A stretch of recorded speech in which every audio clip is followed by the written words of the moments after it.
Hey guys, welcome to the shop. Now this week we're going to be back on the K&T meal. I've got lots of things that I need to do and lots of things that I want to share with you. So let's go in the shop and get started.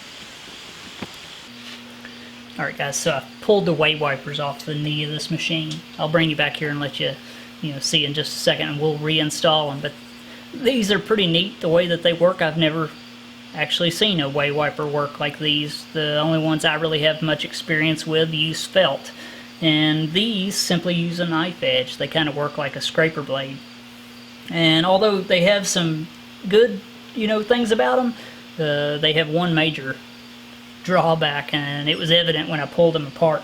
So I'm going to bring you around here. We're going to reinstall them, and I'll tell you what the issue with these was when I pulled them off. Okay, so here's the back of the casting, and this is where this large weight wiper bolts down. Now these holes where they bolts to the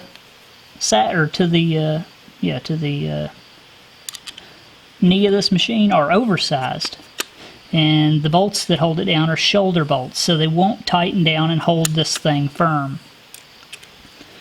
And they also had some spring washers. Now, I gotta order some new ones. Most of the spring washers that come off this are broken. You can see this one's broken right here. So I gotta get some new ones of those, but I really thought that this was kind of interesting, the way that they work. So it gives it some freedom to move, and then this is a spring that actually bolts right here on the back. And when you tighten down these screws in the spring, it pushes this weight wiper up against the surface, and then the knife edge just wipes the surface clean. But the major drawback to this is when dirt or coolant or anything gets up in between these two surfaces and then dries, it basically freezes them in place, and as the wiper wears some, it stops working. At least that's what I seen when I pulled these off. I basically had to peel them off. They weren't free floating like they should have been, and then they just weren't working.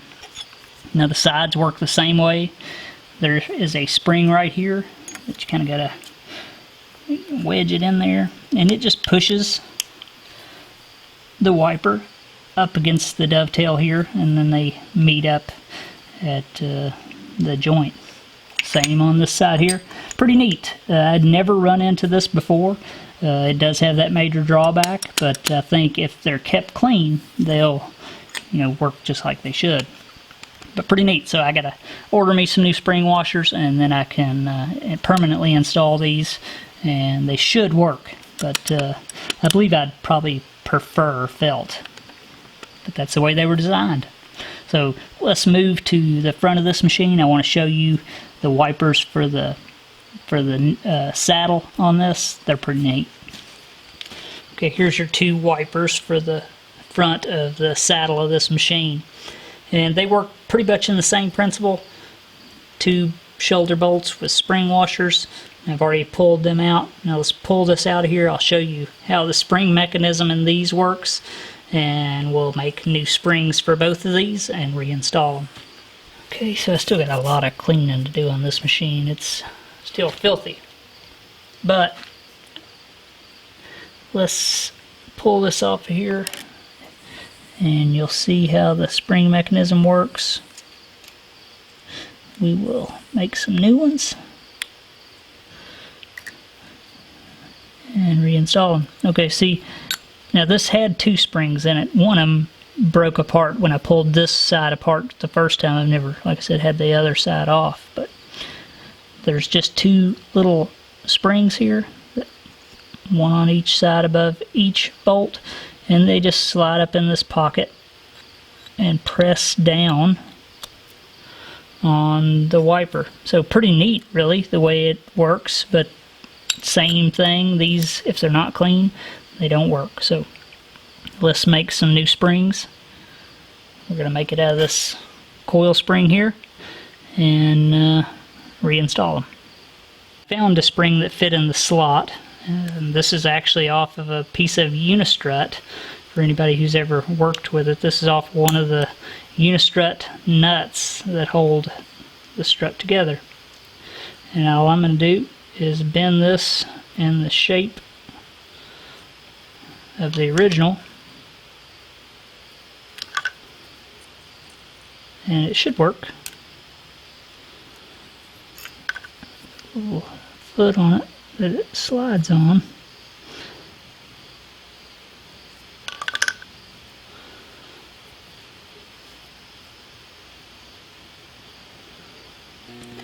Two new springs. Everything's, relatively clean.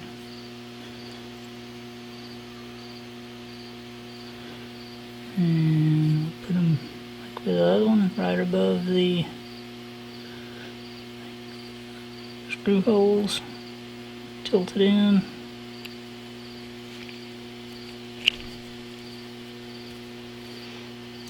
Just like that.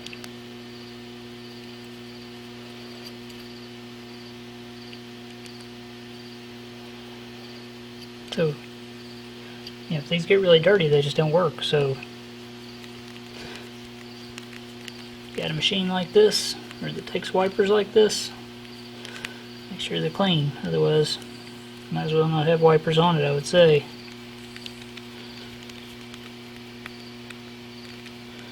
There we go. Well, cleaning these channels, it's got 4 openings that go into, I guess they go through the table, through the saddle, and down through a brass tube on the side to the foot. That's where the coolant returns on this machine. And I guess over 70 years, some of these screens, they have small holes in them, and like cast iron dust and stuff can get through those, and it had built up in here and basically had choked off half the system from the looks of it. Now I've got most of it out. I'm just scratching out some of the stuff that I missed. And it comes off in big chunks. And what I'm using is just a big stainless wire. It's a TIG welding wire. And bend it to where I can get it down in here. That's really the only way I can see to get in here and clean this stuff out. And all these holes for where these bolt down, the little screens, I think one of them had a screw in it, so I'm having to tap them out. It's just 1032. I cleaned them, blew the holes out, and then I'm running a tap down at each one, and then putting some new stainless hardware in them. That way the stuff doesn't rust and stick in place. The bottoming tap. Some of them were kind of stripped, but luckily they're deep enough that I can just put a longer screw in them and still use 1032 hardware in all of them.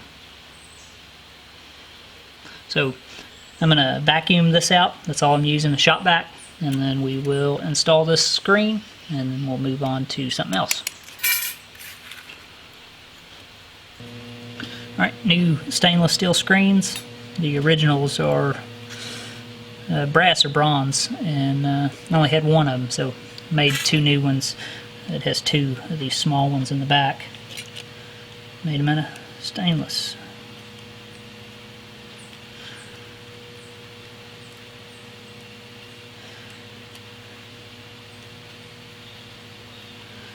There we go.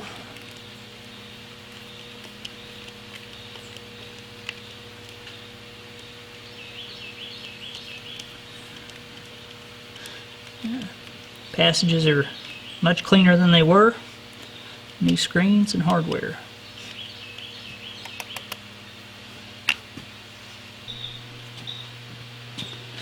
I think those look pretty good. Alright, let me show you how I'm going to clean out this nasty sump on this thing. I think it's time to do it. And I'm going to be using this vacuum pump, and it works pretty good. I use this thing all the time for pulling out junk and stuff. The only problem is that the vessel, or this is just a quart jar, is small, so I'll have to sit here and open it. But this thing actually removes pretty quick.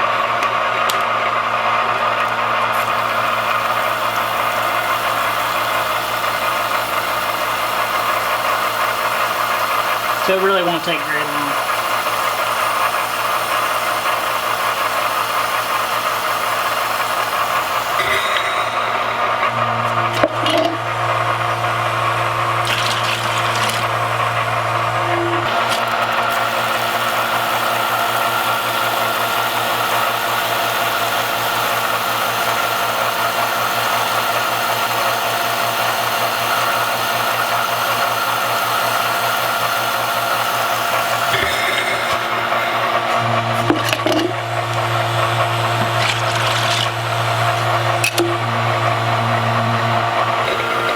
Somebody's going to say, why don't you hook that to a 5-gallon bucket? Because this vacuum pump will crush a 5-gallon bucket. So you have to have something fairly substantial to withstand the vacuum this thing puts out.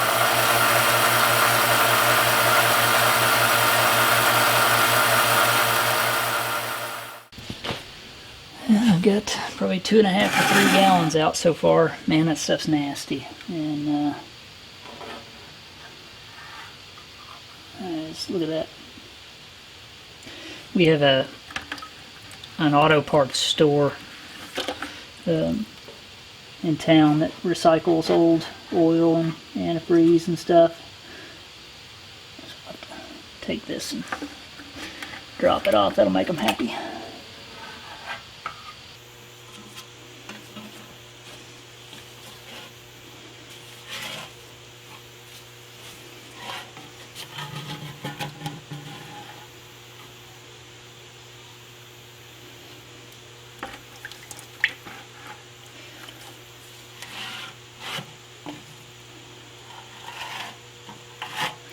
This Bondo paddle actually works pretty good.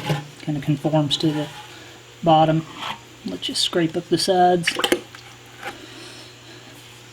Most of the gunk seems to be towards the front, which makes sense. It come in this hole. There are these two holes. It's a nasty job, and a lot of people avoid doing it. You know, I think it needs to be done.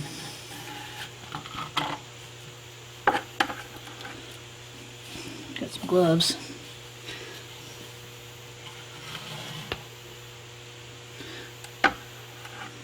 Alright. Here's the Coolant Clean-Out. And I sure hope removing this is not a mistake. Probably hasn't been off since it's been a machine. I can't get my arm up in that hole. And just my arm's too long to reach up in those holes and get back in there, and it's got, you know, half-inch of goop in the bottom of it that I really want to clean out.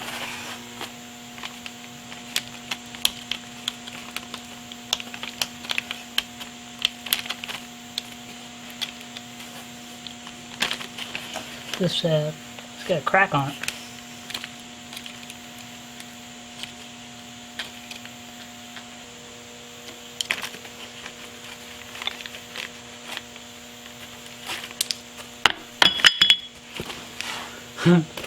See that?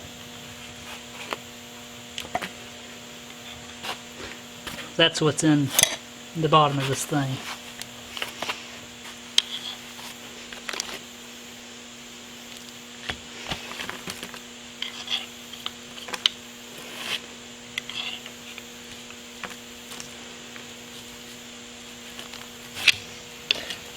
Be nice if they made it big enough to get your hand in.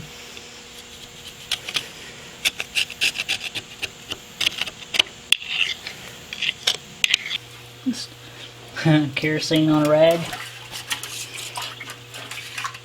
Well, poured some kerosene in the casting here, and just hoping that this works. I mean, it's working. Just, you know, you never get them completely clean, but hope to get them clean enough. I don't want my coolant that I put in here to be contaminated. I'll probably end up using like a cutting oil and kerosene mix. I heard Keith Finner say that you know, that's what he uses. Because this garage is not heated, I don't really want to use probably a water-based coolant. We'll see, I have no idea, but probably something like that, something that won't freeze.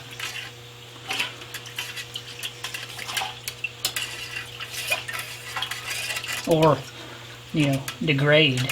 That water-based coolant works well, does a really good job, but it gets pretty nasty after a while. I'm sure the cutting oil does too, but I don't know. If you guys got any suggestions, let me know.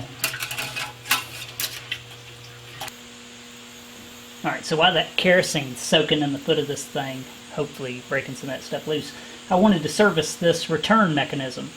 Now, the coolant runs through those screens on the table, down through this, and back into the foot. It's a telescoping brass thing with cast iron ends, and it has to both, the table moves in and out and up and down, so it telescopes and rotates. And I got it loose, cleaned off all the junk out of here, or at least a lot of it, and I'm going to put new gaskets in it, but it's pretty neat. It takes leather gaskets. So I have some leather. Let's go in the other part of the shop and make some new gaskets for this, and I'll show you how it's put together also. It pays to keep some leather around. I bought this. It was a lot more than this. I bought this several years ago, and I've used a lot of it, just scraps, but I like to use it around the shop for odds and ends. And here's a perfect example. This is about 100 thousandths thick, give or take, and I'm just gonna mark this out and make a new one. You got to be perfect. This stuff will pretty much conform that, and then put some grease on it.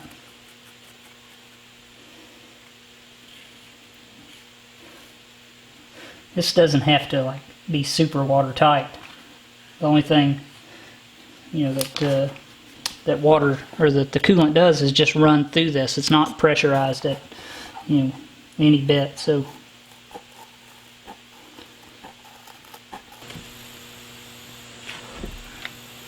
alright, 2 new gaskets. I'm just gonna, wow, this is turning into a mess cleaning up all this crap. Grease. Already cleaned and stoned all these fittings. They were kind of getting rusty, but that's pretty understandable.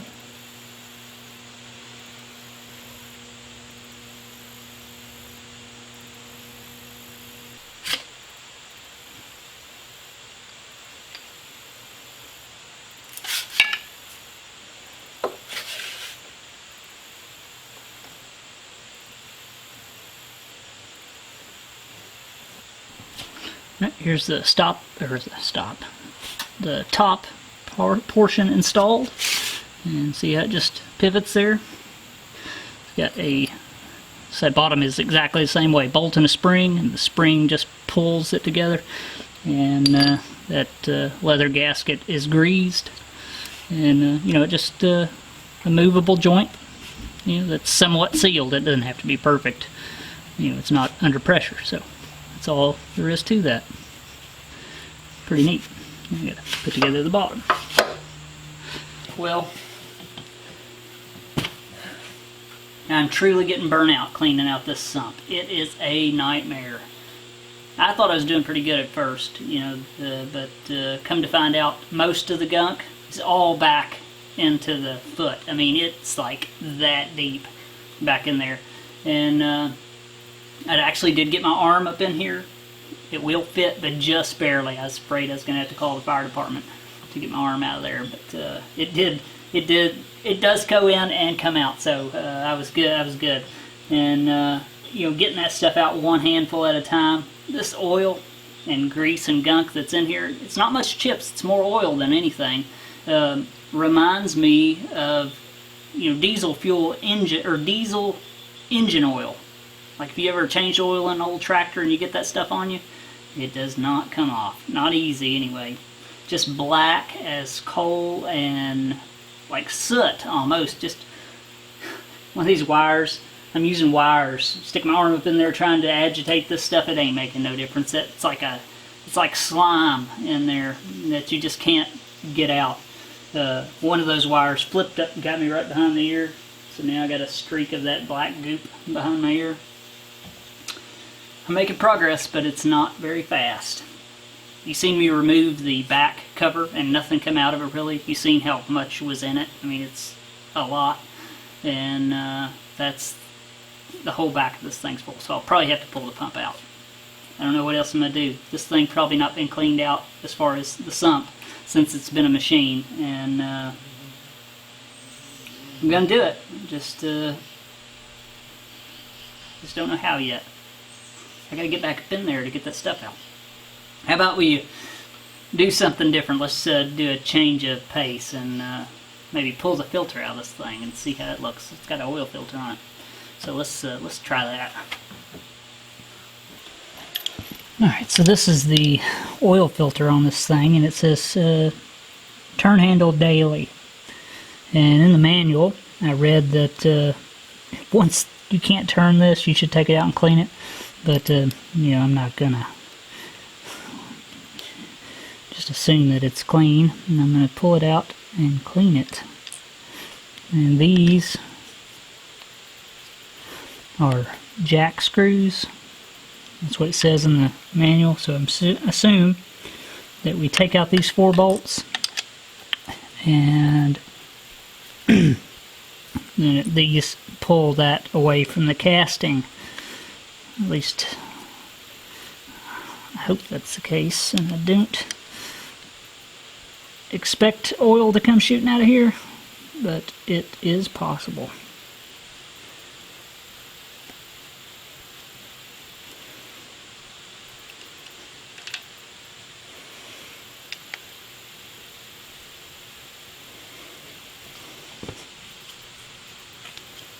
Okay, it's already moved, so this bolt's a little bent.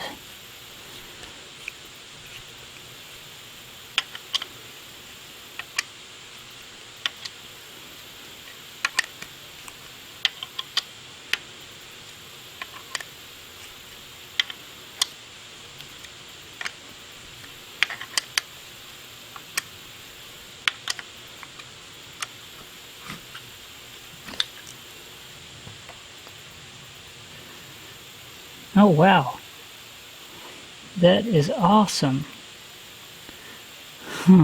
Let's get a little better look at that thing. That is neat.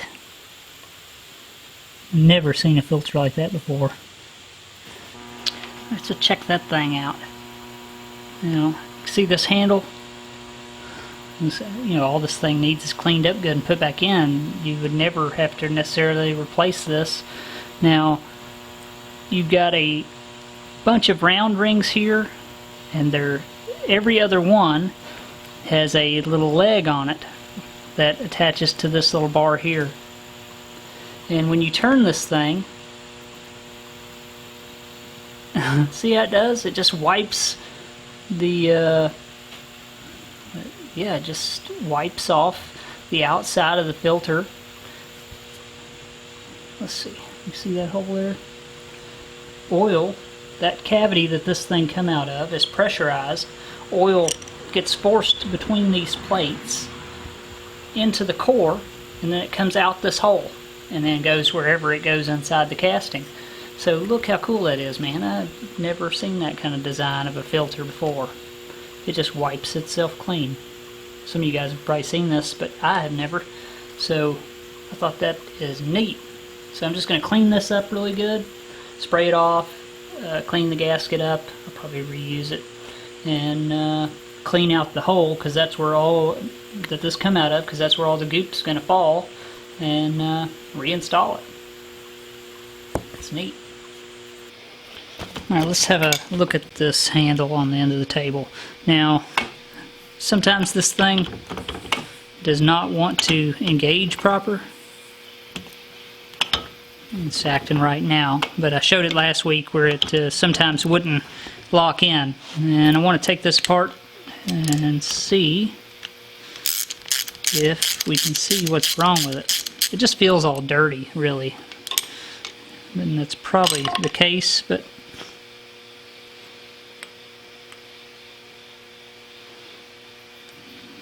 we'll see. It definitely is dirty, so a good cleaning wouldn't hurt anything. Okay, that's a pretty simple. Yeah, it's just full of grease, and it probably shouldn't be. Okay, see how that comes off. Okay, just got a clip. Get you a better shot.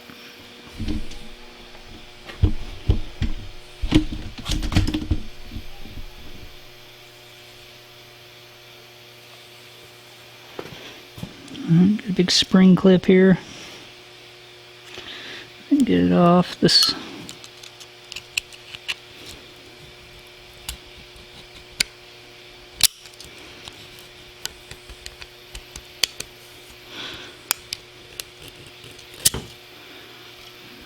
Just a collar, spring collar.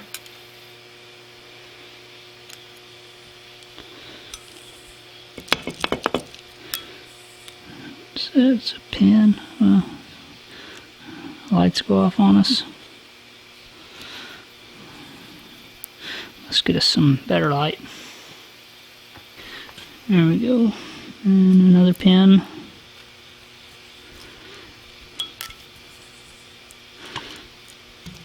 That's it. Wow, that's easy enough. Yeah, I don't like the way this handle is loose. So eventually, it's got a bronze bushing in it, so we can just replace that probably and tighten it up. I'm just going to clean all this up because I think that's all it needs really, and put it back together and see if it operates proper. Alright, now all I've done here is just wipe everything off. That's the only thing I've done. That heavy grease, I think, was clogging this guy up.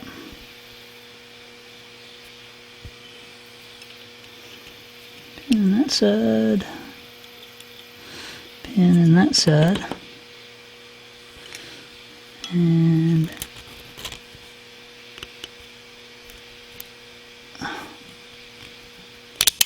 wow, that's a strong spring.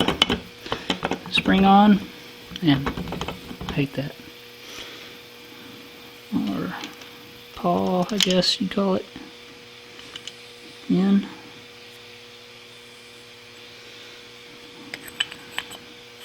Cap, and then a washer. A keyed washer.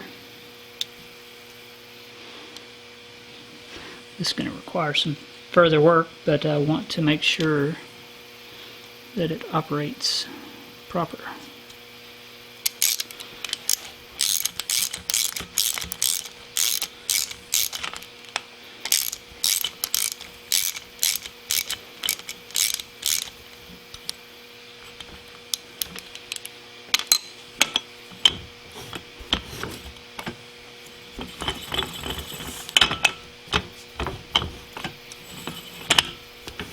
There we go.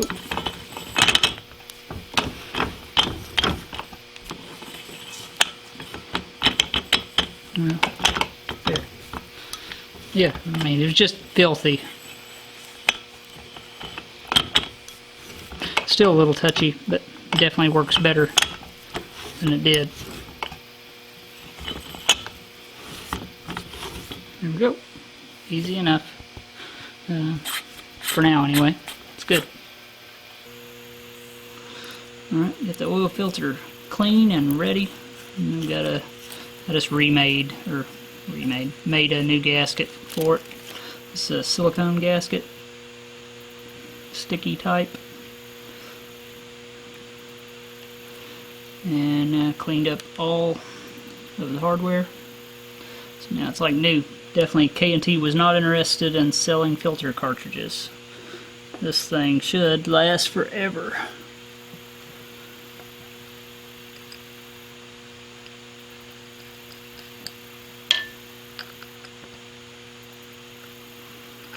Nice to know it's clean.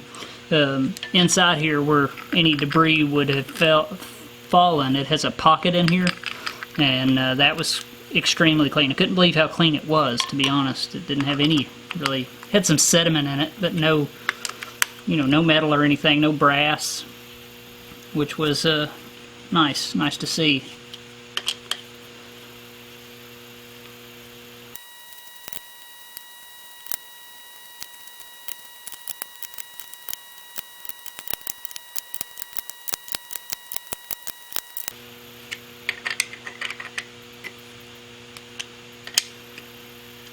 Looks good.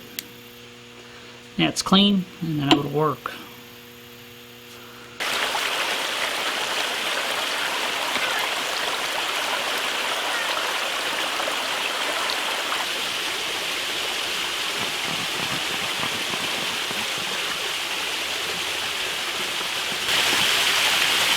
The Buckeye. Oh, you just hit it. Come on, Chloe.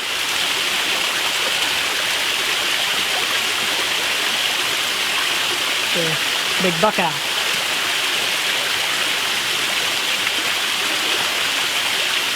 Okay. Just gonna find it.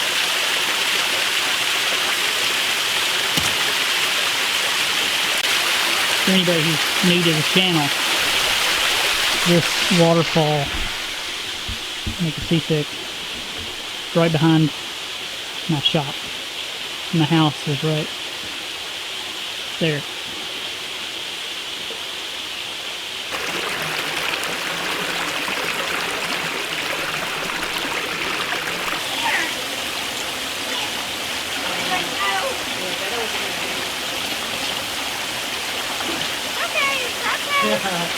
Sounds good right there. Start swimming. Swim. You're doing so good. Swim, Missy. Swim.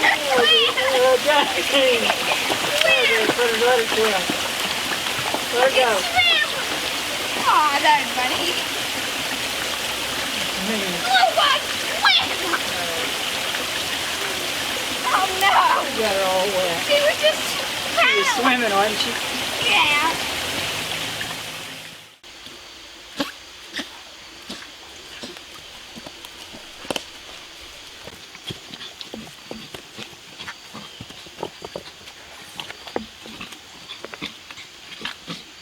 Good? I think so. Put down my pants legs.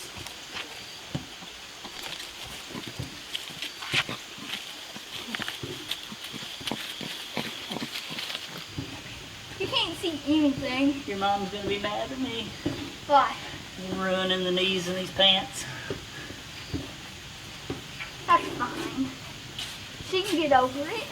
Can't she? Hopefully. Hope so. Oh, there's those one worms here. Whatever they're called. You can bring the camera through. That was neat. Alright, so it is time for putting in the pump. And there's not a lot of room over here. This sump portion, or the place where this picks up, of course, is the lowest part of the casting, and it was completely full of goo. So it just slides on there like that. I mean, it don't get any easier, you know, than that. And then I don't know if you can see it from that angle, but you just push down on this piece here, and that engages the pump. You pull it up, and it's disengaged. So it's a real simple mechanism. No reason to drive this pump unless you need to.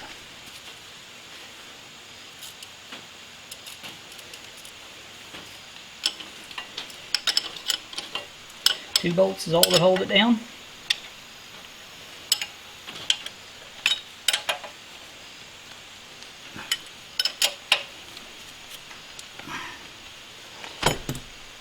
And this shroud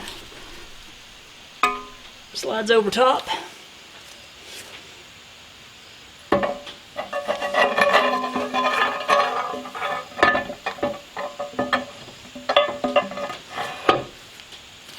And there's two bolts that hold it on.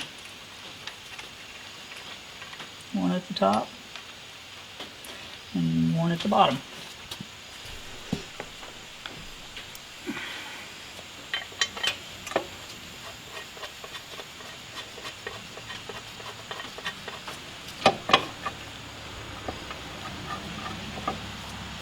And now, one more piece, and that is our slides, which I'll have to clean up.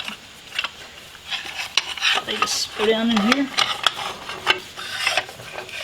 and hook onto the casting. That way it doesn't get gooped down in there or chips. So we'll clean that up, put that on. And I think that I have had enough. This video is getting long, and I need to pull out this motor. That'll probably be, we'll see, maybe next week. But it's pretty much seized. And I don't think because it's a bad motor. I think because it's set so long and it's got so much grease and dirt and debris in it that between the armature and the stator, it's got a lot of goo, and probably the grease in the bearings has dried out. If it has bearings at all, it may be a bushed motor. I don't know. So that should be fun to get out. That thing's pretty big and heavy, but it'll be definitely a neat video, and I'll enjoy it. So watch for that.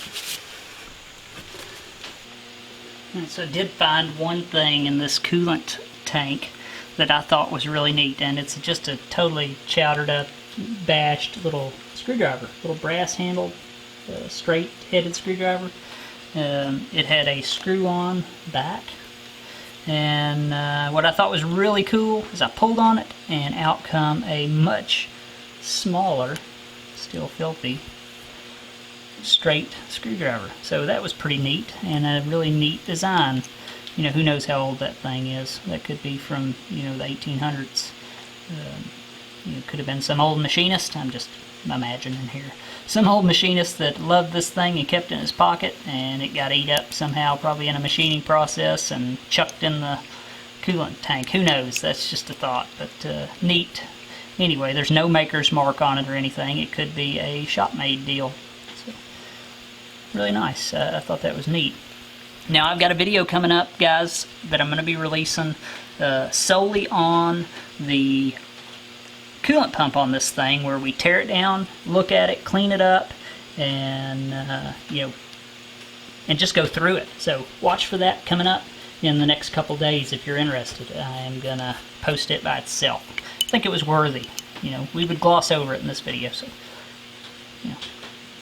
anyway, neat little screwdriver.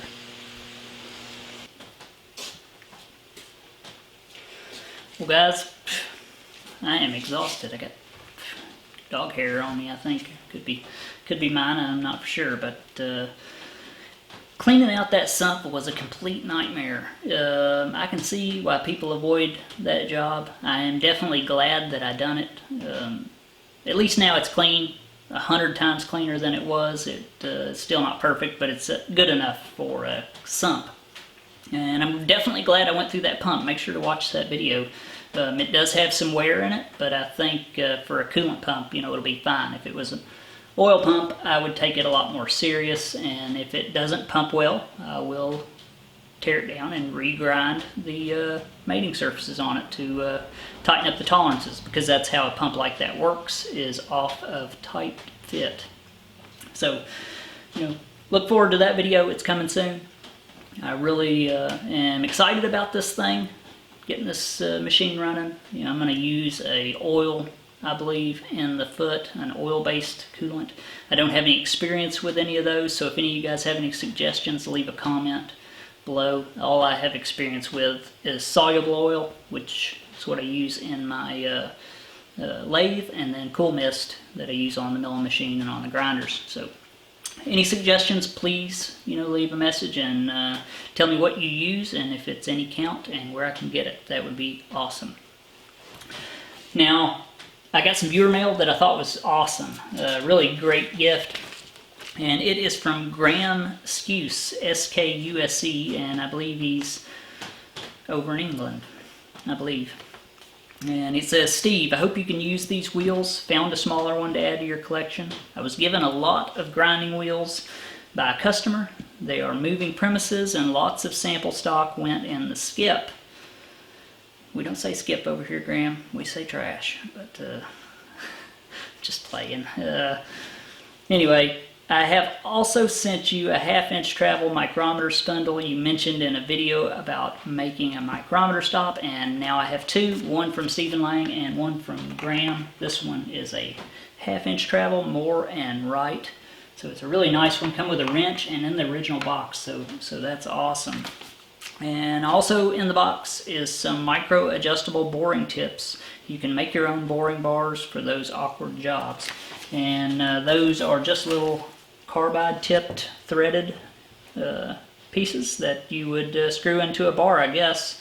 And there's several in here, so that may be a neat project to make a bar that accepts these. So thank you, Graham. I really appreciate it. These are some awesome gifts. They are 3 wheels that he sent. These are dish wheels, diamond dish wheels. Now, I did not own any dish wheels, diamond dish wheels anyway, and I really appreciate it. These will be great for the collection. So I think that's about it for this week, guys. Maybe next week we'll get the motor out of that thing and get it cleaned up. I think that'll be a neat job, and one step closer to getting that machine running. Still got to, of course, put belts on that thing. I got to spend a lot of money is what I got to do. Belts, motor oil, main casting oil, knee oil. I got to flush the casting, but I got to get everything running before I can flush the coolant system or the oil system on that thing.